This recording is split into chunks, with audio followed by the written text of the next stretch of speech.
Umalis ka na dito, lumulubog na ang Pilipinas. Sa kabila ng hangaring makamta ng marami ang isang masaganang kinabukasan para sa Pilipinas, isang masalimuot na katotohanan ang natuklasan ng mga eksperto na maaaring magdulot ng lungkot o takot sa ating lahat. Ito'y ang paglubog ng Pilipinas sa hinaharap. Paano ito mangyayari at mayroon ba tayong magagawa upang mapigilan ito? O sadyang tayong lahat ay parurusahan na ng inang kalikasan at ang Pilipinas ay maglalaho na sa mapa ng mundo? Sama-sama nating tuklasin at alamin ang mga kaalamang maaaring magbukas ng ating mga mata sa realidad na ito. Batay sa isang pag-aaral na inilabas ng Climate Central at inilathala sa Nature Communications Journal, sinasabing lulubog na ang pangunahing lungsod sa National Capital Region ng Pilipinas pagdating ng 2050 dahil sa laganap na coastal flooding sa buong mundo. Sa isang screening tool na ibinigay ng Climate Central, ipinakita na maaaring maapektuhan ng coastal flooding ang ilang mga lungsod sa Metro Manila tulad ng Manila, Navotas, Malabon at Pasay pagdating ng 2050. Sa Central Luzon, ang Bulacan ay tila nalalapit din na sa panganib na lumubog sa tubig sa parehong panahon. Sa Visayas, ilang lugar tulad ng Kalibo, Aklan at Rojas City sa Capiz ay maaaring lumubog din dahil sa coastal flooding. Sa Mindanao naman, may panganib din sa Cotabato City pati na rin sa mga lugar tulad ng Datu Piang at Northern Kabuntan sa Maguindanao. Ang populasyon ng Pilipinas ay patuloy na lumalaki at pumalo na ito sa halos 114 million at ito ay maaaring ihalintulad sa isang plato na nasa tubig.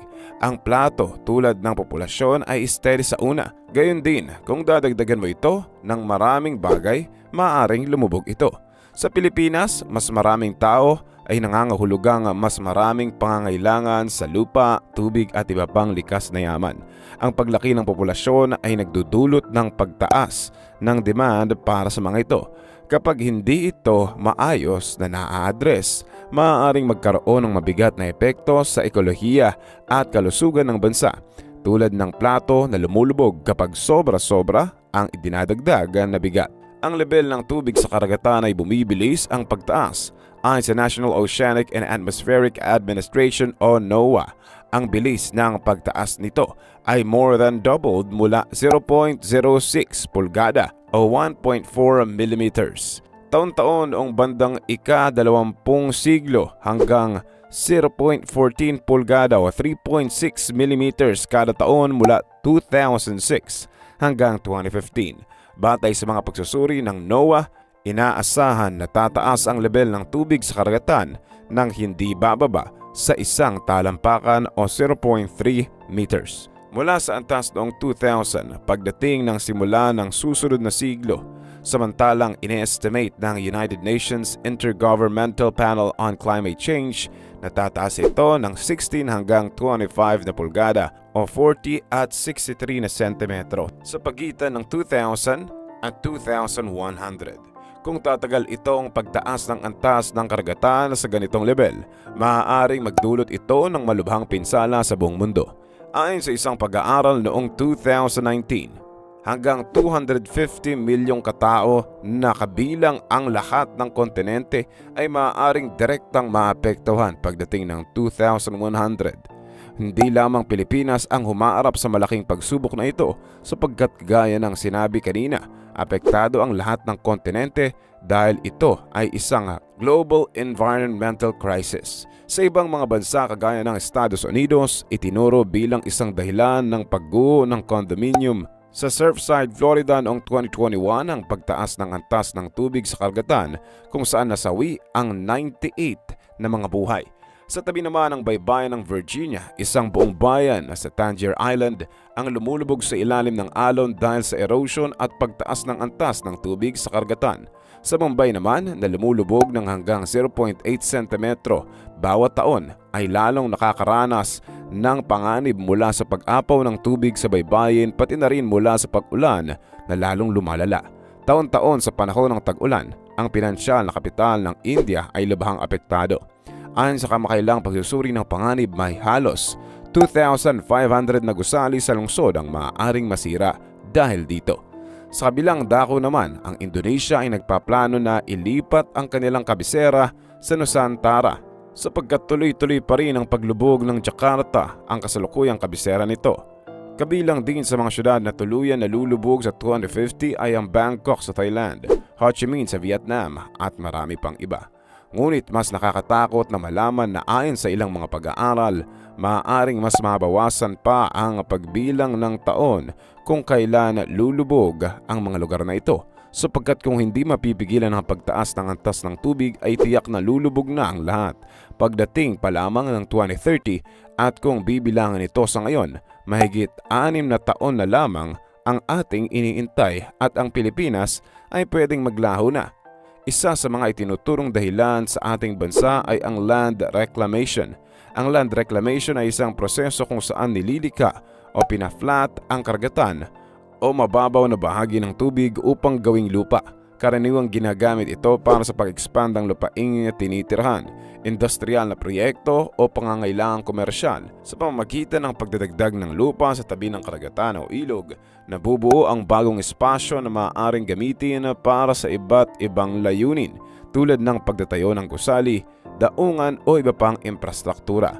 Halimbawa sa land reclamation ay ang proyektong ginamit para sa pagtatayo ng Mall of Asia sa Pilipinas at ang pag-extend pa nito ng 300 hectare, kung saan nilika ang karagdagang lupa sa Manila Bay para sa pangangailangang komersyal at rekreasyon.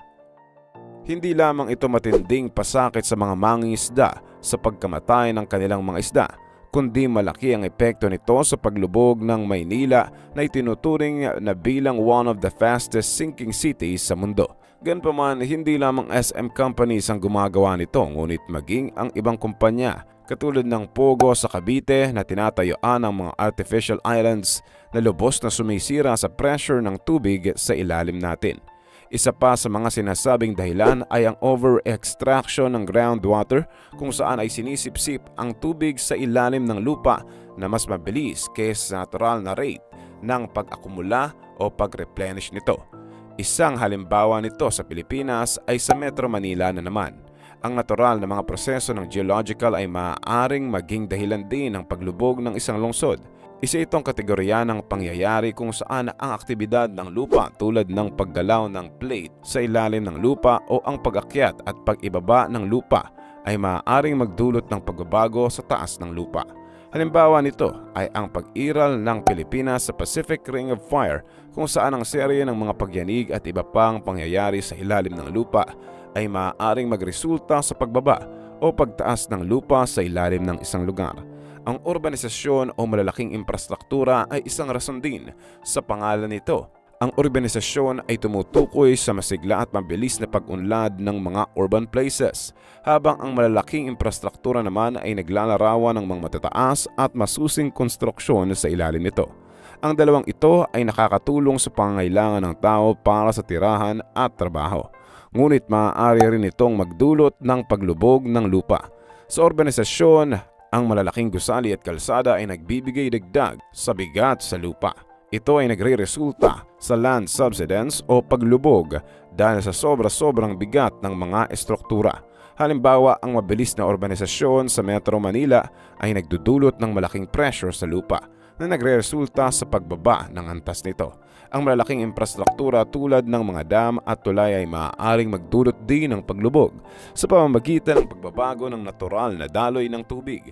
Maaaring maganap ang pagguho ng lupa sa ilalim ng mga struktura na ito. Isang halimbawa ay ang pagtatayo ng dam sa isang river basin na maaaring magdulot ng paglubog sa kalapit na lugar dahil sa pagkakaroon ng mas mabigat na lupa at tubig.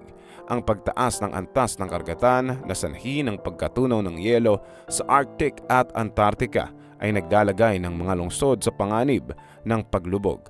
Ang pangunahing dahilan nito ay ang pagbabago ng klima, kung saan ang pag-init ng mundo, dulot ng pagsusunog ng fossil fuels at masamang paggamit ng kalikasan ay nagdudulot ng mas mabilis na pagtaas ng antas ng karagatan. Ang prosesong ito ay tinatawag na sea level rise. Kapag ang mga yelong dating nakakapigil sa pag-akyat ng tubig ay natutunaw, nagre-resulta ito ng pag-usbong ng karagatan at pagbabara ng mga ilog na nagdudulot ng pagbaha at paglubog ng mga coastal areas. Isang halimbawa ng epekto nito sa Pilipinas ay ang pagtaas ng karagatan sa mga baybayin ng Visayas at Mindanao. Ang pag-unlad ng sea level rise ay maaaring magkaroon ng malapit na epekto sa mga komunidad na nasa tabi ng karagatan, kung saan maaaring mawala ng lupa ang mga puok tirahan at maging sanhi ng pagkawasak ng infrastruktura. Ang river delta sedimentation ay isang pangunahing dahilan din kung bakit bumabagsak ang ilang lungsod. Ang sedimentasyon ay nagaganap kapag ang mga sedimento o lupa mula sa ilog ay naiipon sa delta nito, na maaaring magdulot ng mga pag-angat ng antas ng lupa sa paligid. Sa kalaunan, ang prosesong ito ay maaaring maging sanhi ng pagsadsad ng lupa, lalo na kapag may mga karagatan o tabing dagat malapit sa delta. Ang mga pabrika, agrikultura o organisasyon ay maaaring magdagdag sa sedimentasyon dahil sa pagdala ng labis na lupa mula sa kaharian ng tubig patungo sa baybayin. Halimbawa nito ay ang delta ng Ilog Pasig sa Maynila, kung saan ang pag-usbong ng industrialisasyon at urbanisasyon ay nagdudulot ng pagsadsad ng lupa sa hinaharap. Sa dinarami-rami ng mga rason na ito, gaano karami kaya ang pwede nating magawa, mga kaalam? May iba't ibang solusyon para pigilan ang paglubog ng mga lungsod at ilan sa mga ito ay moderno at teknolohikal.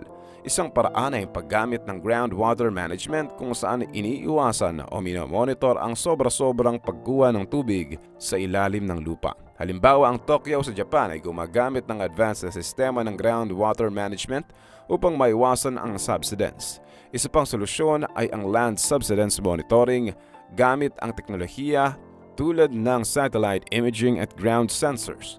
Ang ganitong sistema ay makakatulong sa pagtukoy ng mga lupa na may mataas na panganib ng subsidence. Halimbawa, sa Venice, Italy, ang satellite technology ay ginagamit upang bantayan ang pag-akyat at pagbaba ng lupa sa lungsod. Ang green infrastructure o pagtatayo ng mga parke, halamanan at iba pang natural na elemento ay maaaring maging solusyon din.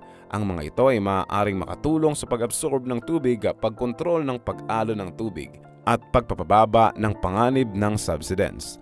Halimbawa sa Singapore, ang green spaces at rooftop gardens ay bahagi ng kanilang approach para sa sustainable urban development. Sa pag-unlad ng teknolohiya, ang smart city planning ay nagiging isang modernong solusyon din. Ito ay naglalaman ng paggamit ng data analytics sensors at iba pang advanced na teknolohiya upang mamonitor at mamanage ang mga pangunahing issue tulad ng tubig, enerhiya at infrastruktura. Isang halimbawa ay ang Amsterdam sa Netherlands na ginagamit ng smart city technologies upang mapanatili ang kaligtasan ng kanilang mga tulay at estruktura. Karamihan sa mga solusyong iyon ay dapat gagawin ng gobyerno. Tayo namang bilang mga individual at Pilipino ay may mga paraan na maaaring gawin upang makatulong sa pagpigil ng paglubog ng mga syudad.